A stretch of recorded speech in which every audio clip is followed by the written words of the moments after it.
Deuxième partie. 10 ans d'errance, le récit d'Ulysse. Chapitre 5. Le jour où j'ai défié le cyclope. Les qui connaissent, les lotophages, le cyclope. Je vais commencer par vous dire mon nom. Je suis Ulysse, fils de Laërte, connu du monde entier pour ses ruses. Ma gloire atteint le ciel. J'habite Ithaque l'ensoleillé, dominé par le mont Nérite et entouré de nombreuses îles. Ithaque est basse et la dernière vers le couchant. Elle est rocheuse et je ne connais rien de plus doux que cette terre. Calypso m'a retenu dans son île au bout du monde comme la perfide Circé dans sa demeure d'Aiaïe. Elle brûlait de m'avoir pour époux, mais jamais, au fond de moi, mon âme ne s'est laissée persuader. Car il n'est rien de plus doux que patrie et parents. Mais puisque tu le veux, je vais te raconter tous les maux que Zeus m'a envoyés depuis mon départ de Troie. Quittant la ville où nous avions fait la guerre pendant 10 ans, nous avons navigué au pays des qui connaissent. J'ai pillé leur cité et tué tous ceux qui la défendaient. Nous avons pris beaucoup de biens et de femmes, puis nous avons partagé de façon à satisfaire chacun. Alors j'ai donné l'ordre à mes compagnons de se replier d'un pied rapide. Mais ces fous ne m'ont pas écouté. On a bu beaucoup de vin, on a égorgé de nombreux moutons et des vaches. Les qui connaissent, entre-temps, sont allés chercher leurs voisins qui vivaient à l'intérieur des terres. Ils sont arrivés de bon matin, plus nombreux que les feuilles et les fleurs au printemps. Alors Zeus nous a accablés de souffrance. Ils se sont mis en ligne et le combat s'est engagé à coups de javelots de bronze. Nous avons résisté malgré leur nombre jusqu'à l'aurore et le début du jour. Mais quand le soleil s'est penché vers l'heure où l'on dételle les bœufs, les qui connaissent, vainqueurs, ont fait céder mes hommes. Nous en avons perdu 6 par bateau. Et nous autres, nous avons réussi à fuir la mort. Puis nous avons repris la mer, le cœur plein de tristesse, heureux d'être vivants, mais pleurant nos compagnons morts. Alors Zeus, le maître des nuages, a lancé contre nous un vent du nord au tourbillon épouvantable. Il a noyé sous les nuages le rivage et la mer, la nuit est descendue du ciel. Les bateaux ont été emportés loin de leur route, et le vent enragé a déchiré les voiles en 1000 morceaux. Il a fallu ramer avec force pour gagner la terre ferme. Là, durant 2 jours et 2 nuits, nous sommes restés couchés, le cœur rongé d'angoisse et de fatigue. Puis, quand l'aurore aux belles boucles a amené le 3e jour, nous avons replanté les mâts, et nous nous sommes laissés conduire par le vent et les pilotes. J'allais revenir chez moi. Mais voilà qu'à peine doublé le cap Malais, la houle nous a détournés de Cythère. Dès lors, et pendant 9 jours, des vents mauvais m'ont emporté sur la mer poissonneuse. Le 10e enfin, nous sommes arrivés au pays des mangeurs de fleurs, les lotophages.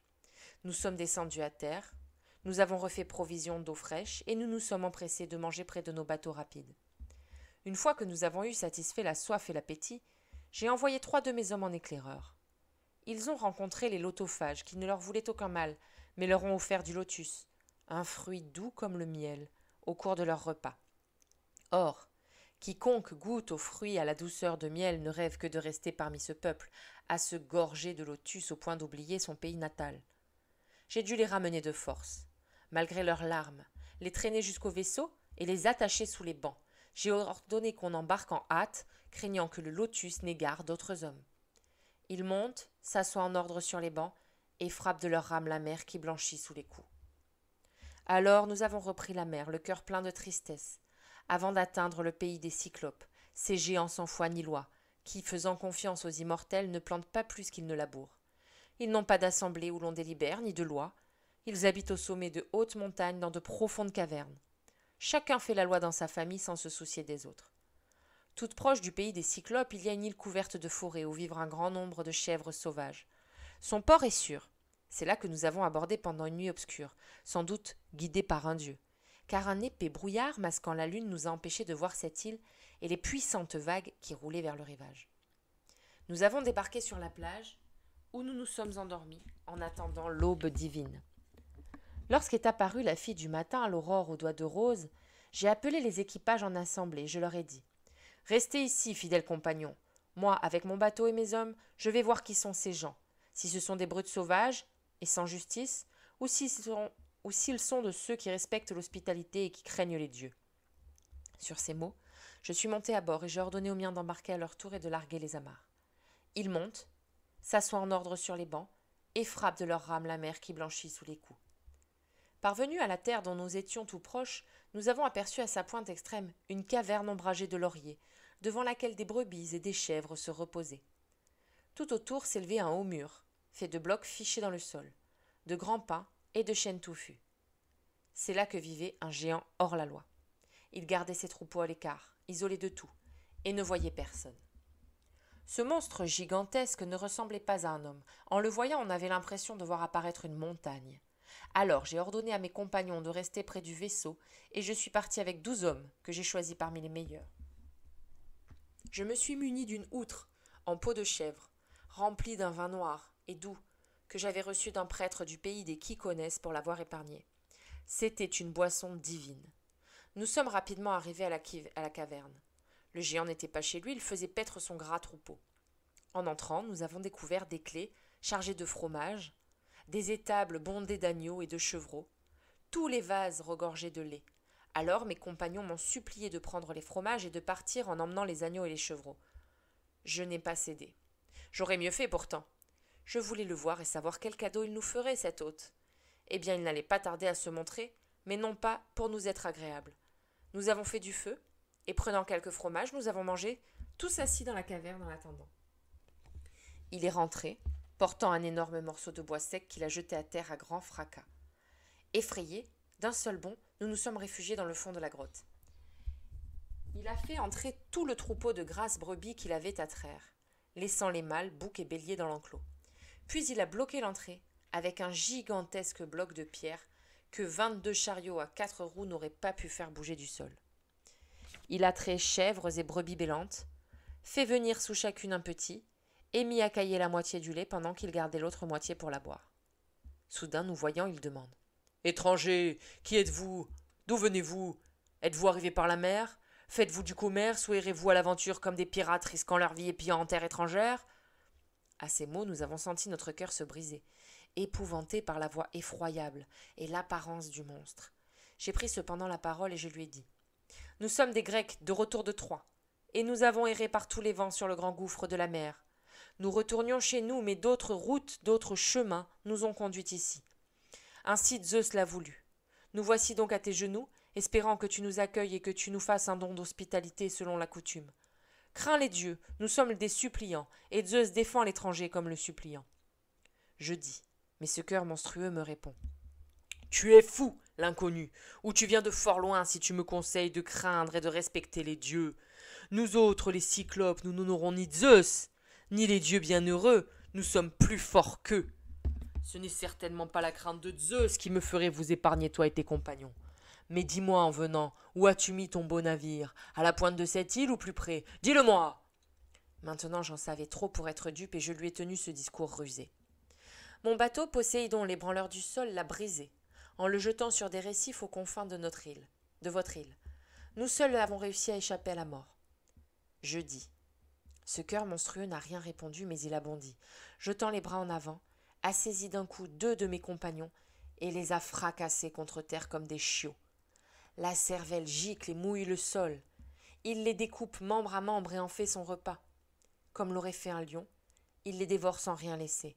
Entrailles, chair et os pleins de moelle. Nous autres, en pleurant, tendons les mains vers Zeus, désarmés, impuissants, condamnés à regarder cette atrocité.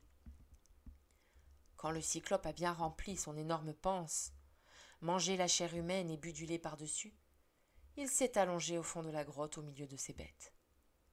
Moi, écoutant mon cœur plein de courage, je m'apprêtais à tirer l'épée qui pendait à ma cuisse pour le frapper dans le foie. Mais une pensée m'a arrêté. Nous allions périr sur place, faute de pouvoir déplacer avec nos mains l'énorme bloc qui obstruait l'entrée. En gémissant, nous avons attendu l'aube divine. Lorsqu'est apparue la fille du matin, l'aube aux doigts de rose, le cyclope a rallumé le feu, trait ses bêtes et fait venir un petit sous chacune. Une fois son travail achevé, il a attrapé encore 2 de mes compagnons, les a mangés, puis a fait sortir son troupeau, en poussant sans peine le rocher qu'il a ensuite remis en place. En sifflant et en criant, il a emmené ses moutons dans la montagne. Pendant ce temps, j'ai cherché le moyen de me venger. Et soudain, j'ai trouvé. Le cyclope avait laissé dans la caverne sa grande massue. C'était un olivier qu'il avait cassé vert pour le porter quand il serait sec. En le voyant, nous l'avions comparé au mât d'un bateau à 20 rameurs. J'en ai coupé de la longueur de 2 bras, et j'ai donné l'ordre à mes gens de le dégrossir. Ils l'ont poli avec soin. J'en ai aiguisé la pointe et je l'ai fait durcir à la flamme du feu. Puis, je l'ai dissimulé soigneusement sous le fumier répandu sur le sol.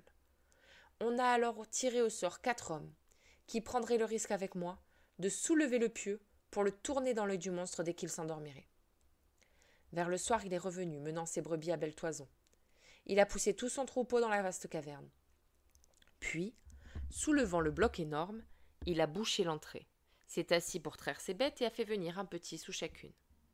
Son travail achevé, il a attrapé 2 autres compagnons pour son repas.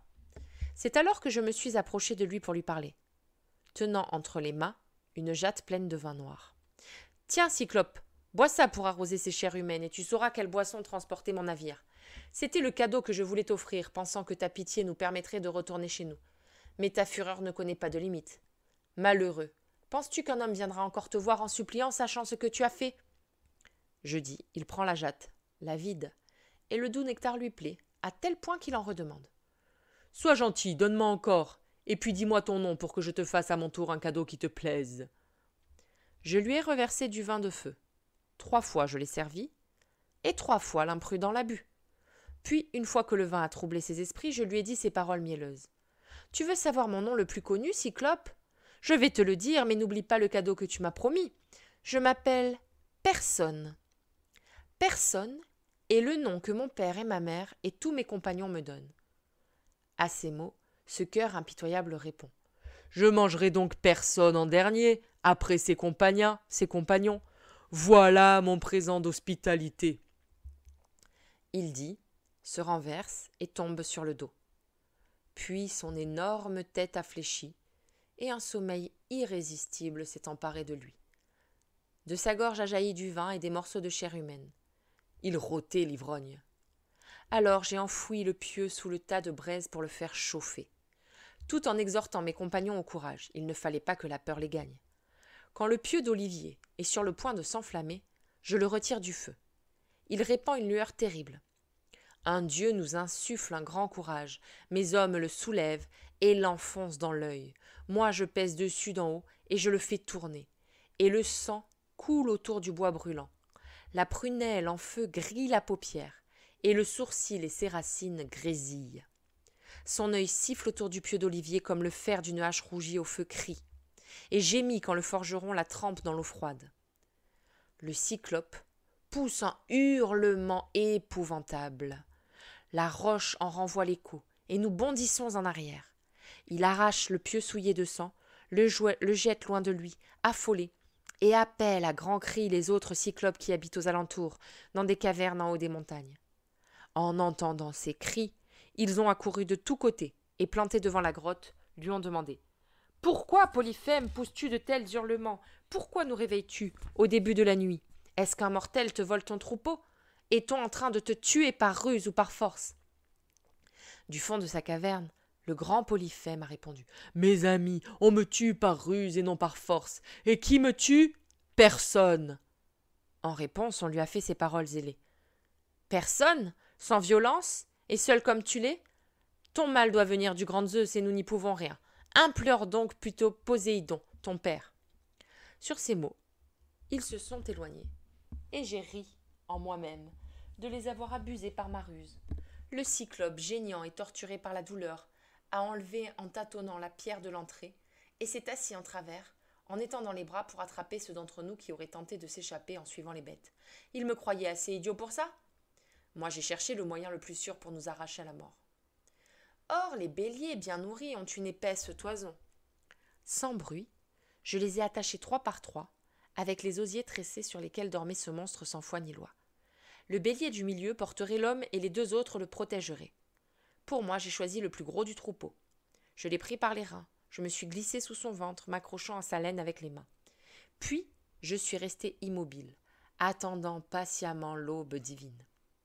Lorsqu'est apparue la fille du matin, l'aube aux doigts de rose, les béliers aussitôt ont bondi vers le pâturage. Lui, le maître du troupeau, rongé par de cruelles douleurs, a palpé le dos de chaque bête. Il n'a pas vu, l'idiot, que mes hommes étaient attachés sous les bêtes à épaisse toison. Le dernier du troupeau, mon bélier, a marché vers la porte, alourdi par sa laine et par mon poids d'homme rusé. Le grand Polyphème l'a tâté en disant « D'où, Bélier, que se passe-t-il pour que tu sortes le dernier de la caverne? D'habitude tu es le premier à paître les tendres fleurs des prés. Pleurerais-tu l'œil de ton maître? Un scélérat me l'a crevé en m'enivrant, mais il n'est pas encore hors de danger. Ce personne. Ah, si tu pouvais parler et me dire où il se cache, je ferais gicler sa cervelle sur le sol de ma caverne, et mon cœur s'allégerait un peu du mal qu'il m'a fait. Sur ces mots, il a lâché le bélier et l'a laissé sortir. Aussitôt qu'on s'est un peu éloigné de la caverne, je me suis dégagé de l'animal. J'ai détaché mes compagnons, et nous avons poussé les bêtes jusqu'au navire.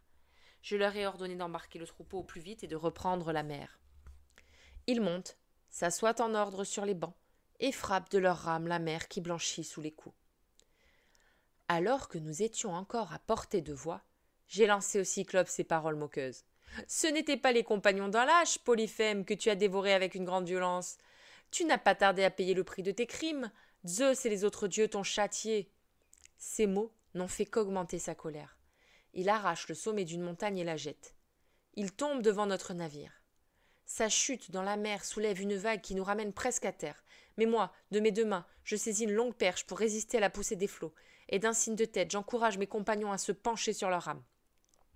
Après cet effort, nous étions 2 fois plus loin qu'avant. Mais j'ai rappelé encore le Cyclope malgré mes compagnons qui cherchaient à me retenir. « Malheureux, pourquoi irriter cette brute épaisse? Nous avons failli périr et il peut encore nous atteindre. » Ces mots ne sont pas parvenus jusqu'à mon cœur audacieux, et je lui ai crié à nouveau plein de rancune. « Cyclope, si on vient te demander qui t'a infligé la honte d'être privé de ton œil, dis que tu la dois à Ulysse, fils de Laërte, grand saccageur des cités, l'homme d'Ithaque. » Le Cyclope à ces mots m'a répondu en gémissant. « Ah, voilà que s'accomplit ce qu'on m'avait prédit, que par les mains d'Ulysse je perdrai la vue. Mais moi, je m'attendais à voir venir ici un grand et beau guerrier, doué d'une extrême vigueur, et c'est un petit homme, un rien du tout qui vient me crever l'œil en me noyant de vin. Ulysse, approche donc que je te donne mon cadeau.